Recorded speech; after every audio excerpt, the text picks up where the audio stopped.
Welcome back to the Communication Mastery podcast with me, Mark Burlinson. In this season in 2026, we're going to spend some time looking back and replaying some of the episodes that some of you have asked about in your comments. And in between those, I'm going to be back with little snippets each week of helpful information that you can put into practice in your business, in your life, to help you grow your communication mastery. This week, I'm going to change focus just slightly. I think it'll be helpful to you.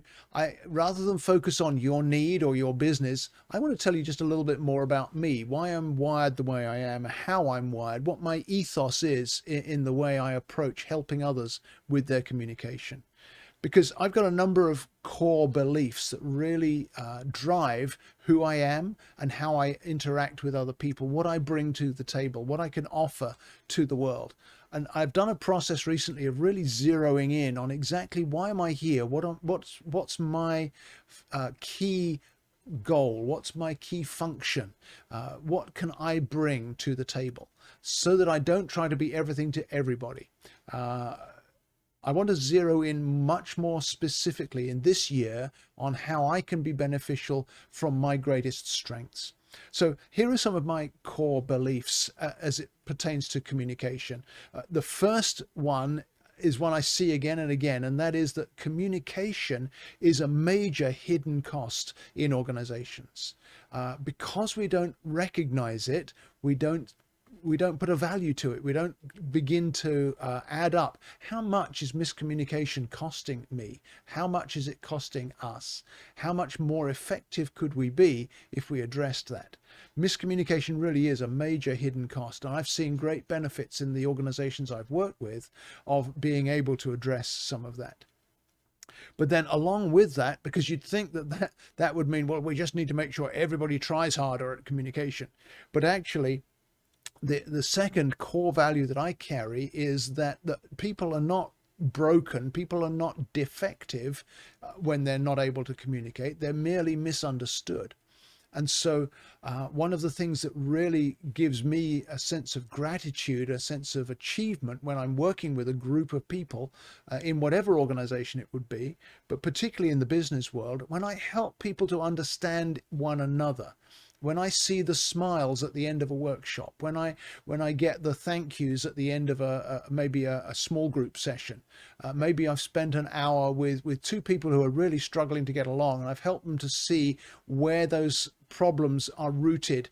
It's not because there's malice, it's not because there's dysfunction, it's because there's misunderstanding.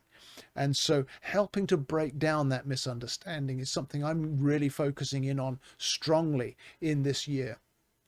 So that I can bring that to the people who can most benefit from it. People are not broken, they're often misunderstood. A third value that I think has grown in me over the years, and that's part of why I got into this whole business in the first place, is that self-awareness is really vital. It's foundational to teamwork, but it's also foundational to leadership. I've been a leader in various settings for most of my adult life, but I've only had good self-awareness relatively recently. And as I look back to some of the challenges, well, let's be honest, some of the disasters in my leadership in my earlier years, a lot of it came down to a lack of self-awareness.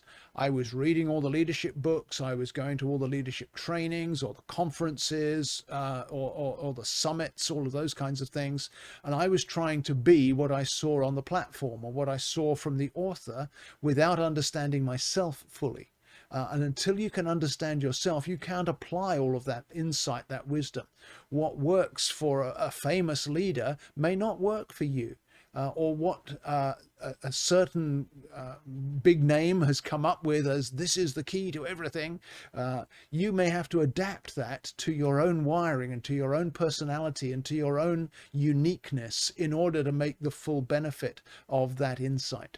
It's not that the insight is wrong, it's that the application has to be rooted in self-awareness. So self-awareness is foundational.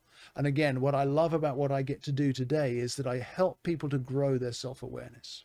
And then a fourth core belief that I carry And again, I see this work out again and again, week by week. Communication can be learned. Communication can be improved. Communication can be strengthened. That's why I do this podcast. I hope that by listening to this, you are growing your communication skill. You're getting an aha moment out of each week's episodes, that just something practical that you can take away. It may be just a little throwaway comment that I make that has the most impact for you. Or it may be a foundational principle that I introduced that you hadn't seen before, that you can apply across your whole business or throughout your whole team.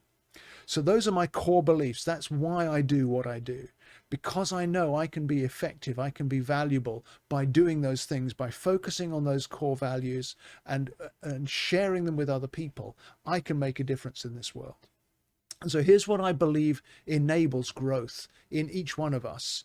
The first is honest self-reflection. I love to take a step back after every interaction, whether it's with just an individual client or with a whole team. Honest self-reflection. How did that go? Was there something I could have done better? How did my communication styles add to that event or to that interaction? But also, was there anything in the way I'm wired that was a hindrance to that person being able to get the most out of what we talked about? Honest self-reflection really enables growth. And sometimes I'll bring somebody else in alongside of me to help me do that self-reflection, because sometimes you can't see what you can't see. And it's helpful to have somebody else be with you to be able to work on that. And again, I get to do that with individuals in companies when they're struggling to apply these understandings to their specific situation. Second thing that I believe enables growth is that if I can learn to understand differences without judgment, then that gives me a step up in the adaptation process. Too often when we see differences with other people, we get to point the finger of, oh, this is wrong, that's wrong, they should do that different, or this is where their weakness is. And it actually doesn't take much skill to find someone's weakness. Our weaknesses are fairly obvious for people to spot, but it takes greater skill to be able to actually understand the differences and look for strengths, to look for benefits, to look for potential. And so understanding differences without judgment is a skill that I've only grown relatively recently in my adult life. And that is something that I love to pass on to other people. Help them to see, hey, have you noticed this? Have you thought about that? Those kind of questions really help someone to look for the strengths in another. And then the third thing that helps growth is a willingness to adapt. So I don't come into an interaction with somebody assuming that I'm going to do my standard script or my standard approach. I'm listening constantly for the words and watching consistently for the actions that will help me to understand which communication styles are important to this person. Because I have an understanding of all seven, I'm looking for what's important to this one, and I'm learning to adapt in the moment, on the fly, as it were, to be able to make a connection with that person. So willingness to adapt can then grow into the ability to adapt. And as we strengthen that ability, then we grow more and more in our teamwork, in our interactions, and also in our network of connections. And then the fourth thing that enables growth is goodwill, psychological safety, that sense that I'm for you and I'm not against you, that I care about you and not just about me, that I want the best for you and I'm not just in it for what can I get from you. When we approach our relationships, especially in business, whether it's with a potential client or whether it's with somebody that you're supervising, or even when it's somebody that's overseeing you, your supervisor, your manager, your leader, when you approach any interaction from the perspective of, I have goodwill for this interaction and for this relationship, I want what's best for you, I want what's best for the team, I have that heart of psychological safety that enables me to have that approach. That is another huge growth point for every one of us. And so again, that's why I do what I do, because I love to help people achieve that. I know for myself, I was for so long insecure, got my value from what I thought I could achieve on my own, those sorts of things. And in the end, I realized that actually it's our interactions with other people that really cause us to grow, that give us our value. There's a couple of things that I believe block growth. Those are the four things previously that enable me to grow. But here's some beliefs that I have about what blocks growth. First of all, it's over identifying with my preferred communication style, thinking that I am how I am and the rest of the world will just have to get over it or accept me as I am. That's very prevalent in today's society. This is how I am. And actually, we lose so much when we get defensive like that. Defensiveness and blame is a second thing that blocks growth. So if I'm identifying myself purely as my strongest communication style, and then I'm defensive about that, then, and I'm blaming other people for not changing to fit me without being willing to adapt to others myself, I'm going to get what I ask for. They're going to become more defensive. They're going to become more fixated on their own preferred styles that are different from mine, and we all lose. But I have to recognize it started with me. That blocks my growth if I become defensive and I identify myself as unchangeably one way, one wiring. Another thing, and this ties back into understanding differences without judgments, that enables growth. The opposite is also true. If I treat communication issues as personal flaws, the fact that you communicate differently is there's something wrong with you, that's always going to block my growth as a person, but it's also going to block the growth of our relationship.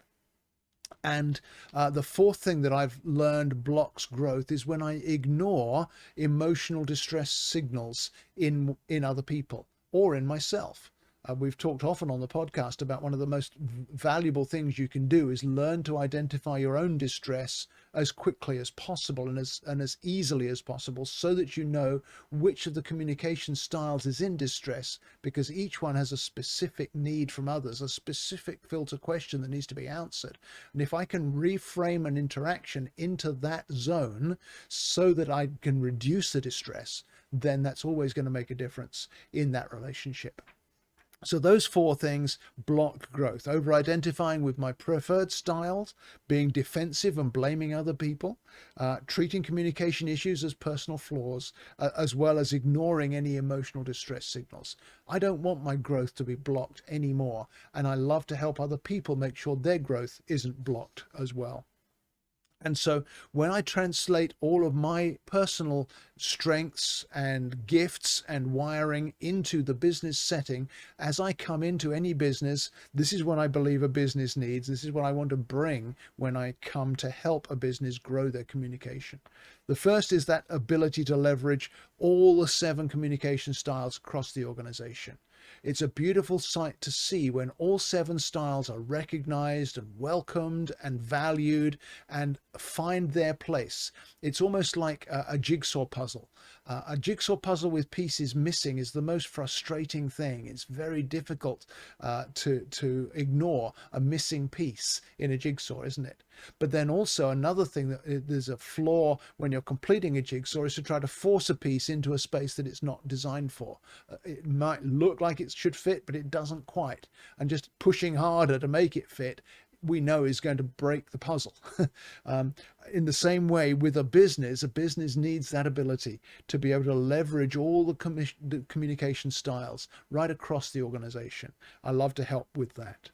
But then secondly, there's that agility, that synergy that comes from identifying and using all of the available styles to deepen our resilience as a business, as a team. And so there will often be unexpected challenges come where we need a particular style to come to the fore. It may not be one that's strong in our business team, but we all have all 7 styles. And so as the leader of a team, or if I'm consulting with the team, if I can help them to see this is the style we need for this week's challenge, or this is the style we need for the season we're in, let's pull this one up. Let's learn all we can about it. That brings us that sense of being able to adapt to the challenges we face. And it also deepens that resilience that every team benefits from. And then finally, what a business needs is that openness to skilled input that can amplify the strengths and also advance all-round performance by helping people to overcome any weaknesses that they have. So again, I hope with my ethos, that's what I bring to the table. That skilled input that can really draw out all the strengths in a business, the different members of the team, whether you're a team of 3 or 4, or whether you're a team of 30 or 40, there are skills and strengths that are maybe hidden in the team that we can draw out as we look at their communication styles. And so that's what floats my boat. That's why I do what I do. I hope it's given you some insight into yourself to see what happens in my heart as I come to a situation to bring communication understanding, communication mastery, to see the benefit of that. Maybe you've got some of those same things in your own wiring, in your own desires, and in your own makeup. I'd love to help you develop those so that everybody benefits from who you are, just as I trust that everybody benefits from who I've learned I am. Hope that's helpful to you this week. Come on back next week and we'll look at another topic to help you grow your communication mastery. Thank you so much for listening to today's episode. It would mean a lot to me if you'd rate and review the podcast so it helps more listeners to find us. But also, would you give me your feedback on things you'd like to hear about in future episodes? And remember to share the episode with a friend if you see something that would benefit them as well. You can reach me with feedback through my website at markburlinson.com. Just click on the contact button and send me a message. I respond to everyone personally, and I really want to hear from you. So thank you again for listening, sharing, reviewing, and giving me your feedback.